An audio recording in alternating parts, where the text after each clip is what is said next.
Maluwalhating araw sa inyo lahat mga kaibigan. Ito ang ating baon sa ating tanghalian mga kaibigan. Oh. Inasal na pako. The best ito mga kaibigan. Isawsaw lang natin sa tuyo. Oh. Ang sarap niyan. Ito pala ang inyong likod, OFW sa Pinas. Si Mark ang nagtitipid na manggagawa dito sa Pinas. Pasimple-simple lang ako sa trabaho at ordinaryong manggagawa lang ako mga kaibigan. At 456 lang ang sahod ko kada araw. Kaya inugali ko magtipid mga kaibigan. Pero ito, bawi na lang tayo sa kain mga kaibigan. Sarap nito. Sili-sili.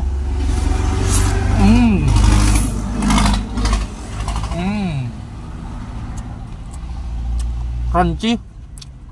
Para siyang insaladang ano mga kaibigan. Insaladang pako.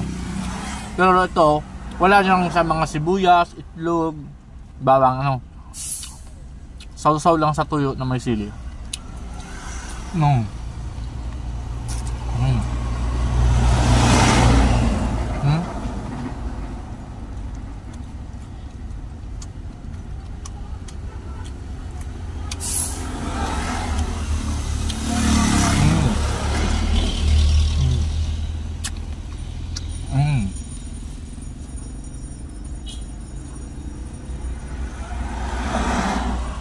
The best mga kaibigan. Tipid na naman tayo dito dahil yung pako, nakuha ko lang to sa damuhan, di ko naman binili, no?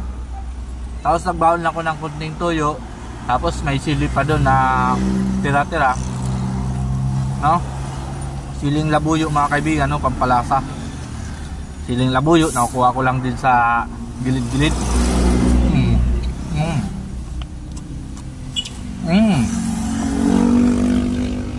Parang yung tortang talong mga kaibigan yung lasa niya, no?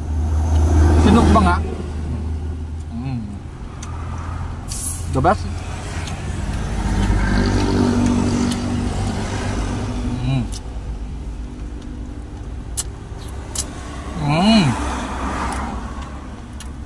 Yummy talaga. Sinog ba? Try nyo to mga kaibigan, legit, ang sarap.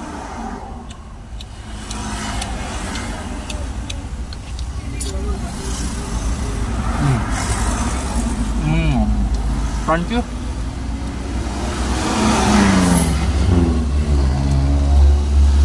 pa oh.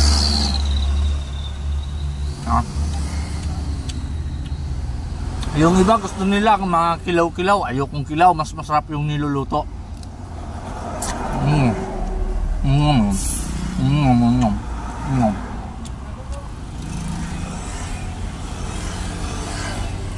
Mas tip na yung niluluto mga kaibigan, no?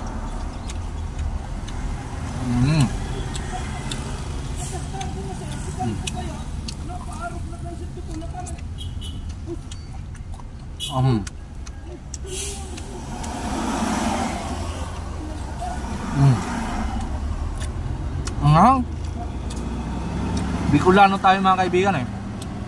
Sanay tayo sa anghang ba? Shout out para sa lahat ng mga Sipukot, Camarines Norte.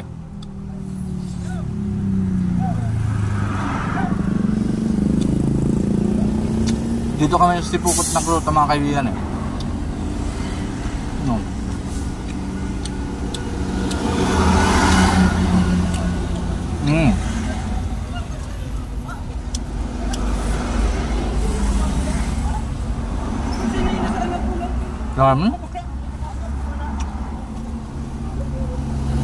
Malasang malasa mga kaibigan.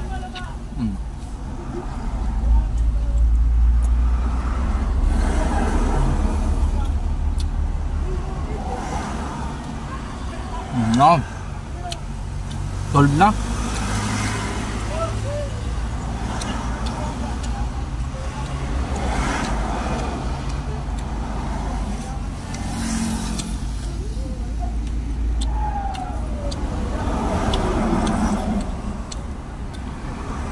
At sa muli mga kaibigan, ito ang inyong lingkod, OFW sa Pinas, si Mark. At lagi ako nagpapaalala, lagi lang tayo magtitipid dito sa Pinas para hindi tayo nababaon sa utang. Hanggang sa muli, that's all. Mabuhay! Try nyo na to, oh.